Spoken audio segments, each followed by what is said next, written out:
একজন পিপাসিত মানুষ একটি কূপের কাছে গেল, যেখানে একটি যুবতী মেয়ে জল ভরছিল। পিপাসায় ক্লান্ত মানুষটি মেয়েটির কাছে একটু জল চাইল।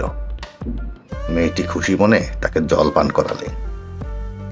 জল পান করার পর মানুষটি মেয়েটির কাছে জানতে চাইল, আপনি কি আমাকে নারীদের চরিত্র সম্পর্কে কিছু বলতে পারেন?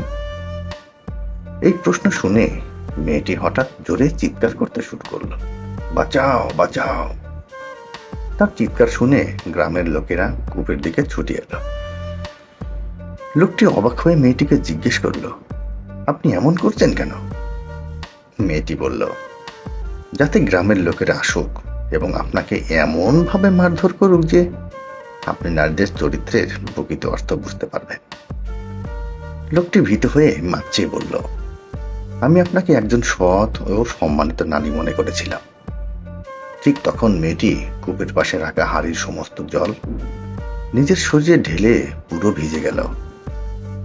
এমন সময়ে গ্রামবাসীরা সেখানে পৌঁছে গেল। তারা মেয়েটিকে জিজ্ঞেস করলো, কি হয়েছে? মেয়েটি বলল, আমি কূপে পড়ে গিয়েছিলাম। এই ভালো মানুষটি আমাকে বাঁচিয়েছে। যদি সে এখানে না থাকতো তাহলে আজ আমার জীবন শেষ হয়ে যেত। গ্রামের লোকেরা ওই মানুষটির প্রশংসা করল, তাকে কাঁধে তুলে নিল এবং তাকে নানা উপহার দিল। সবাই চলে যাওয়ার পর মেয়েটি লোকটির দিকে ফিরে বলল, এবার বুঝলেন নারীদের চরিত্র? যদি আপনি একজন নারীকে কষ্ট দেন, সে আপনার সমস্ত সুখ ছিনিয়ে নিতে পারে।